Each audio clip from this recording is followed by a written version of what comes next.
Tonight, family of slain journalists, part of Anasa Remaya Nasser's Tiger IPI undercover team, issue ultimatum to police to track down killers and bring them to justice as they point fingers at MPP legislator. We know the Honorable Kennedy Japon, who issued threat on our brother, is behind this, but we want the law to take it off. Evidence, please, this is a state matter. The police, we are giving them less than 1 week to tell us whatever is happening. I don't know how we also react. Tonight, the Ghana Journalists Association asked President Akufo-Addo to take personal interest in the killing of investigative journalists.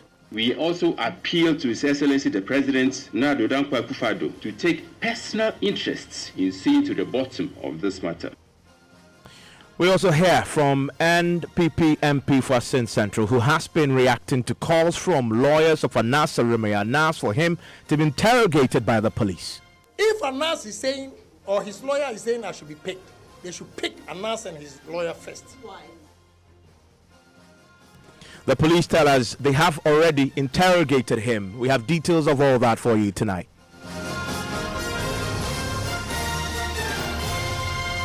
This is Top Story with Evans Mensah.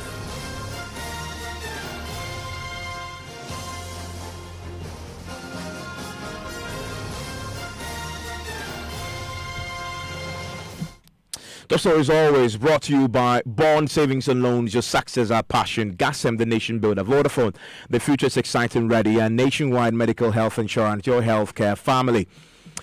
The police are tonight asking the public for assistance in apprehending the assailants who shot and killed a member of Anasa Remaya Nasser's Tiger IPI undercover investigator. In a statement, the police say their homicide unit is taking over investigations into the killing. Ahmed Hussein Swale was shot 3 times, twice in the chest and another in the neck late last night at Medina while driving home by unidentified men riding a motorbike. We are following this story for you tonight from multiple angles. We'll hear from government, which is condemning the killing. We'll hear from the police. We'll hear from the Ghana Journalists Association. We'll also hear from lawyers of Anasa Remaya Nas and the man they insist must be invited by the police for questioning in connection with the killing. We'll also hear from the President Akufo-Addo, and former President John Mahama. But we start tonight from the Medina community where the journalist was shot and killed in cold blood. My colleague Maxwell Agbagba was in the community and is with me right now in the studio. Maxwell, you've been to the crime scene since morning. What did you gather? We had about 15 personnel of the Criminal Investigation Department visiting to pick very important, evidence connected to this case, and they also had interactions with some of the people living in the neighborhood to find out from them exactly, what they saw. And what they've been telling police is that they heard the gunshots in the area, but they thought they were firecrackers. So a lot of them did not respond immediately. It was later that the alarm was raised that someone had been shot. That was the point that they rushed to the scene. Speaking to them also, they tell us that they saw the assassins, in the neighborhood for 6 good hours. One of the women we spoke to said they saw them sometime around 3:00 p.m. She says her mother even raised concern that these are strangers in their community. They didn't know them from anywhere. But what they did not do was to confront them and then ask them questions. So it was sometime around 9 p.m., 10 p.m. That was when they had the shooting, in the neighborhood. And one of the ladies there actually saw the people she had seen at 3 p.m. who had actually gone to one of the pubs in the neighborhood to actually buy a drink, in the community. There was a bin there at the wall, behind the wall. So they came there and they parked the motor and they sit on it. So we were sitting here from 3:00 to 9 p.m. in the evening. So I came out that time like 8:00, and my mom told me, some 2 men came here. They were sitting there for so long and they don't know who they are. So we didn't do anything because we don't know them. So we are sitting here and for 9 p.m., 9:30, like we saw them moving their motor, let's say 10 p.m., give them the direction. So I was standing at the roadside with my brother, and the motor was parked at the roadside behind the signboard on the left. And I saw a car coming back from me, behind me, and I was standing at the roadside making a call. So what I know is the car parked at the junction. looking the other side to the other side. He was about to turn on the left, on his left, his left to taxi rank. Okay, so I was standing there watching the driver and the motor guys, two guys. So one of them was standing at the signboard on the left, where the driver was about to blanch. And I saw the man point a gun on the driver on the left side. So he shot the gun, and the driver stepped the distance, what do you call it? The accelerator. So he was about to blanch when the gun hit the person. So he goes straight. In the middle of the road, he went back there and shot the gun the second time. So the guy goes straight to the gutter, straight to the store. And the guy went back there and shot him the third time. So that time, when after that, a guy wanted to approach them, when they pointed the gun at them, wanted to shoot them if anybody come close to them. So we were standing there and watching them. We didn't do anything. All the cars which was coming, passing and going, all them stopped. They couldn't approach them.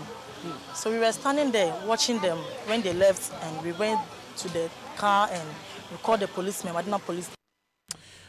These are really fascinating details. It paints a picture of a premeditated killing, because the first two shots, exactly, as you described, the leg was on accelerator, the car moves. So according to eyewitnesses, the lady who actually witnessed the shooting, there was a first shot to the car window, and then the second shot, that was the point when his leg, we are told that his leg was on the accelerator. So the car moved forward a bit, forward, went forward, and then crossed the streets to a point, and then hit a salon which is just some meters away from where the first shooting happened. And these assailants then followed up, and then gave a third shot. There was a guy, there was a gentleman we were told confronted the man, but he had to retreat because they pointed a gun at him. So I see. He had to retreat. And you've also been speaking to the family. What have they been saying?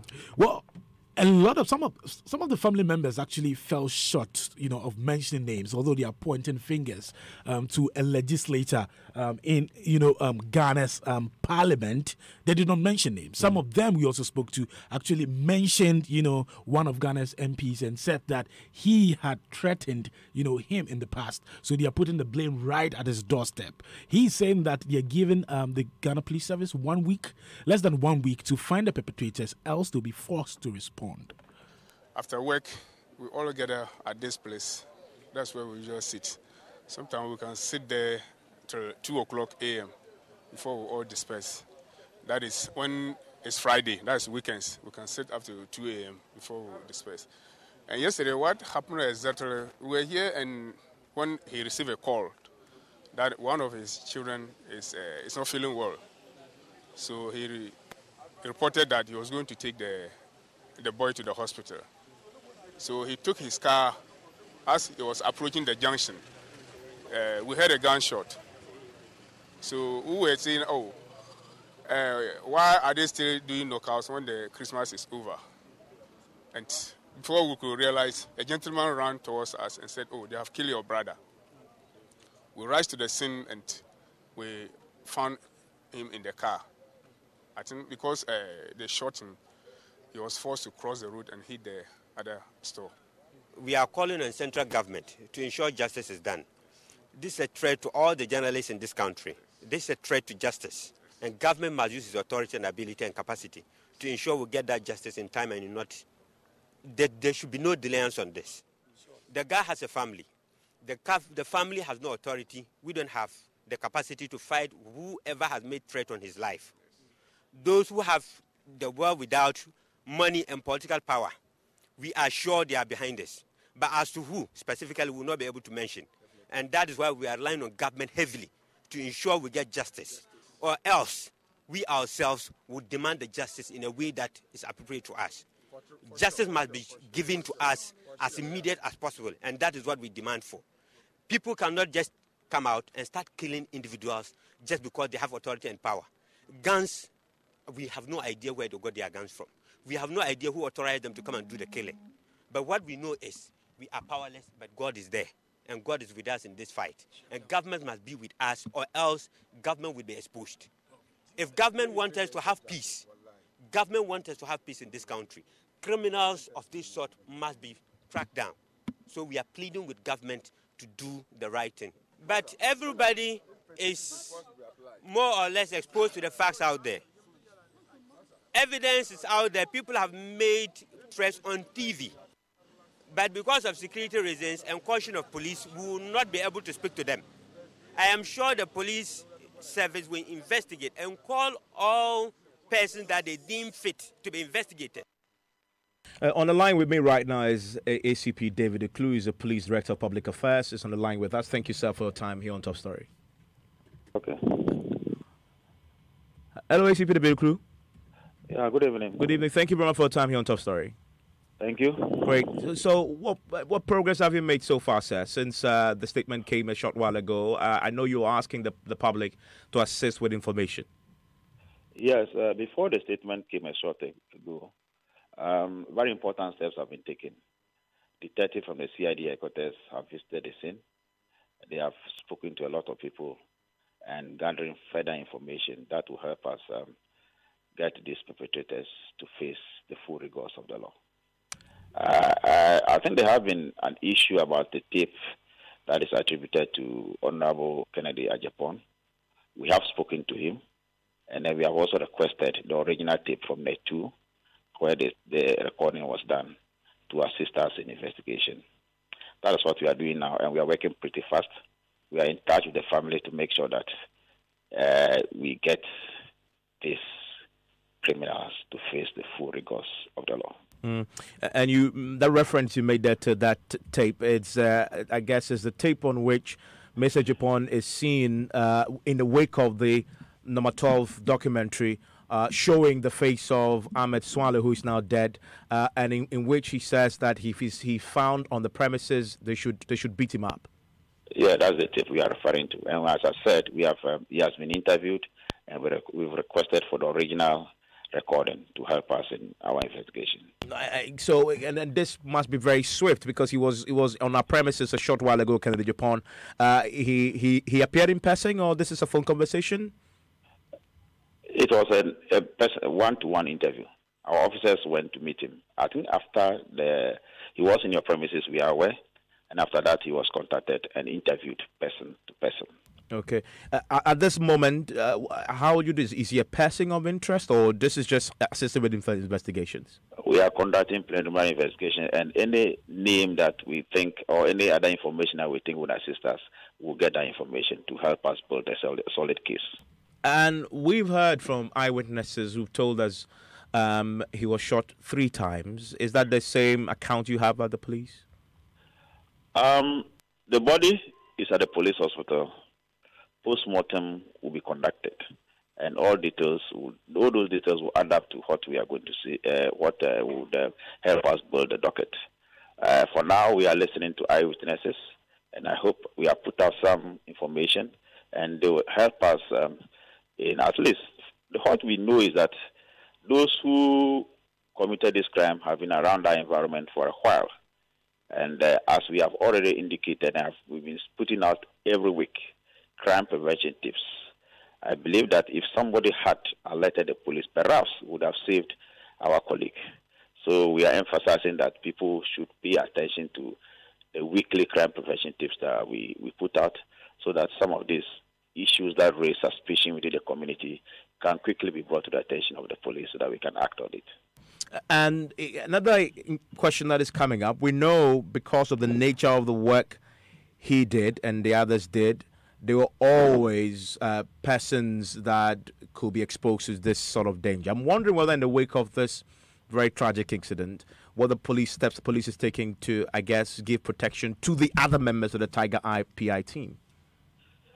Yes, I am told, but I meant to confirm from the CID that they had requested protection following the video that came out last year, and some protection might have been given. So the most important thing that this unfortunate incident will also let us go back to the drawing board and find out what went wrong. Unfortunately, we lost him. What went wrong and how we can review our protection for the rest of the team and, of course, every member of this country. So as we speak, I understand that the homicide unit is taking over this particular probe? Yes, it's, as indicated in our statement, the homicide unit is based at the CID headquarters. They have taken over the case from the Medina police. And then the first respondents were the patrol officers who were called around 10 p.m. last night when the incident happened. But has it been helpful with the information, the assistance you're getting from the members of the immediate community? Has it been helpful so far? Yes, I think the information we are getting are quite encouraging, and we urge a lot of people who might have seen this, who might have witnessed this, who might have some other information to either get in touch with us at the CID headquarters personally or through our social media handles and our emergency numbers that we have put out. I'm grateful that you joined us. That is ACP David Eklu, there's a police director of public affairs there, and I just need to put out the information the police put out a short while ago, and they are asking for public to volunteer information through the following police social media handles, and also a number has been provided. Just take note of this. The handle is email is PAD photo. That's PAD photo. POL, so PAD photo POL at gmail.com. On Facebook is GH Police Service. Twitter is at GH Police Service, or you simply call the police on telephone numbers 0244 623 866, 0242 814 863, or toll free numbers 18555 and 191. Those are the numbers you want to reach out if you have any information that may help in tracking down those behind the killing of the journalist. And as we've been speaking, this story is gaining international attention. The BBC is taking a keen interest in this because we know that Mr. Hassan Swale worked with the Tiger IPI team that also collaborated with the BBC. My colleague, Joseph Akable, is here with details of who really is Ahmed Hussein Swale. He has the angle of the story. Joseph, what do we know? So the information we have so far, the first thing is that he has been described by the Tiger Eye Private Investigation as an investigative journalist. The BBC actually reports that he was part of a group of journalists that looked into corruption in Ghana football and put out the number 12 documentary. They further add that he has worked with them on a number of documentaries, including the sale of human parts for ritual in Malawi, and that is a particular documentary that the BBC collaborated with Tiger IPI. The name Swale is mentioned in former GFA President Kwesi Nyantakyi's statement to the police dated the 23rd of May 2018. You recall after he was picked up, he was asked to write a statement. Now, that portion of the statement reads, Mr. Swale told us that Sheikh Al-Thani gave $8 million in financial support to the NDC, and it continues to give the other details. So in terms of the information we've been able to dig about him, that's what we have so far. Okay, so his name comes up in the Nyantakyi statement to the police that yes. He had... So it appears he was one of the individuals who had participated in this meeting with Mr. Kwesi Nyantakyi, at that meeting which we know some money changed hands, and he's mentioned in the statement as having supplied information about this fictitious sheikh who we are told had supplied some money to the previous government. And we know subsequent to that particular work that he did, which obviously we know led to Nyantakyi's dismissal from FIFA, his resignation from GFA, etc. Mr. Kennedy Pond was also run a campaign. It was a counter documentary that was done that he sponsored, which was filmed in the forecourt of his own TV station, yes. In which he showed his images and he's made comments to the point. In fact, that particular video was part of a series of broadcasts that came before that particular documentary, The Who Watches the Watchman, was premiered. So it was part of the whole response to the number 12 documentary. So that is who Ahmed Hussein Swale is, and that's the work that he's done with the Tiger IPI and how he was involved in that powerful documentary investigative documentary that revealed the corruption within the GBA. There's been widespread condemnation of the killing tonight. A couple hours ago, we heard from the Information Minister, Kojo Nkrumah. We are aware that the police have begun investigations into the incident. We, however, urge the security agency to quicken their investigations and bring the perpetrators to book. Violence against journalists and media practitioners must not be tolerated. President Akufo-Addo has also tweeted on this, and the tweet says, "I've learned with sadness of the killing of Ahmed Hussein Swale, an associate of investigative journalist Anas Arimi Anas. I condemn the act unreservedly and extend my condolences to his family. I expect the police to bring to book as soon as possible the perpetrators of this heinous crime. Once again, my heartfelt condolences." That's the president speaking. Former President Mahama has also been speaking. He wants swift investigations into the killing. This morning we woke up to hear very sad news that a journalist, well-known journalist who works with Anas Arimi Anas, he closed from work, he was driving home in his car, a group of people on a motorcycle crossed him, stopped and shot him to death in his car.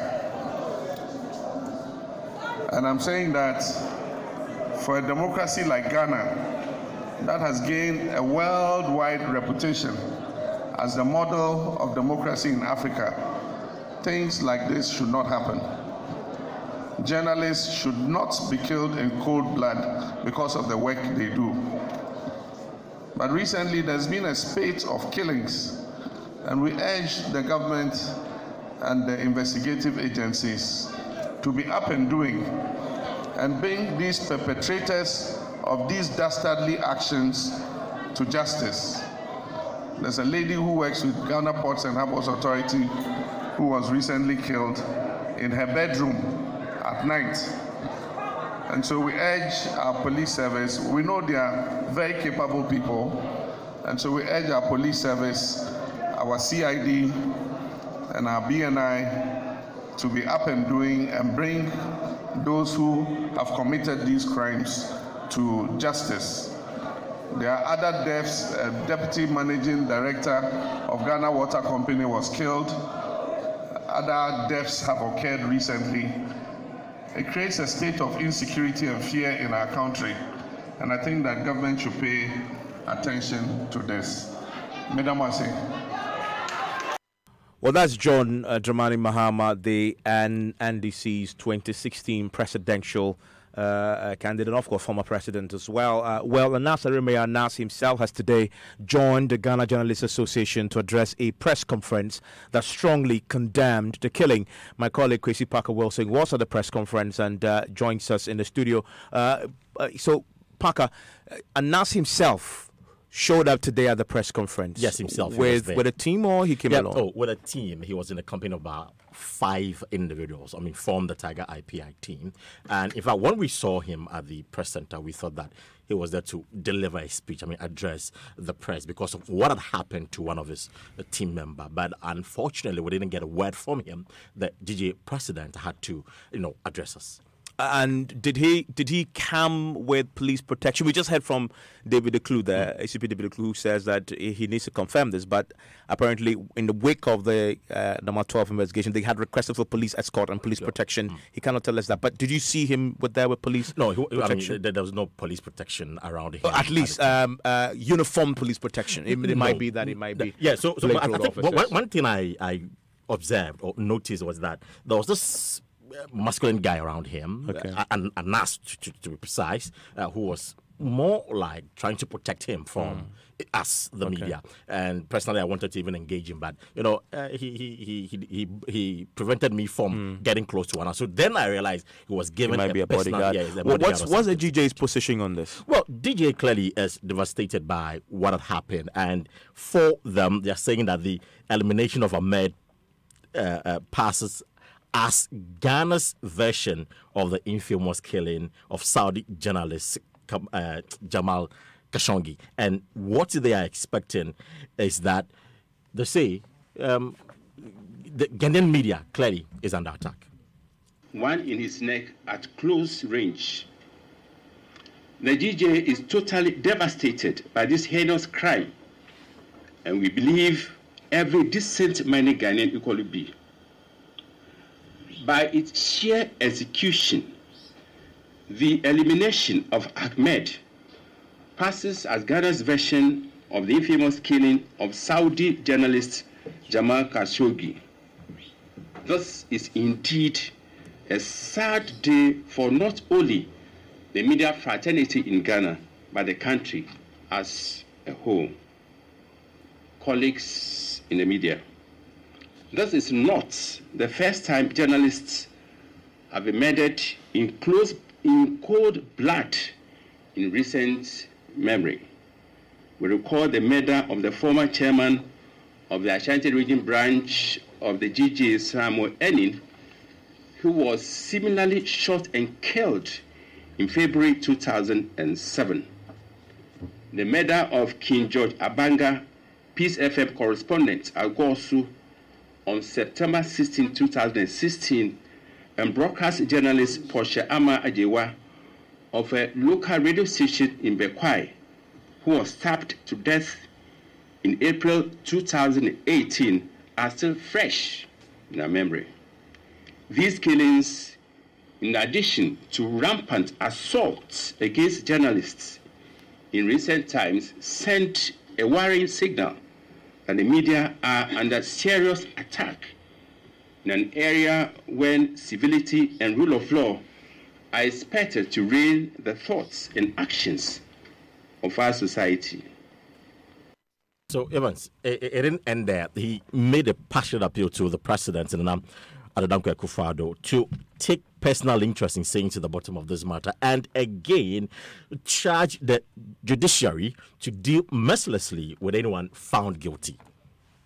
Paka, thank you very much. On Newsnight shortly, we'll be hearing the police details of. We'll be hearing from the Assin Central MP Kennedy Ejapon, who has been denying having anything to do with the murder of the investigative journalist. I want to stay with us on that as lawyers of the Tiger Eye PI team asked the police to look closely at the MP. This is Joy 99.7 FM.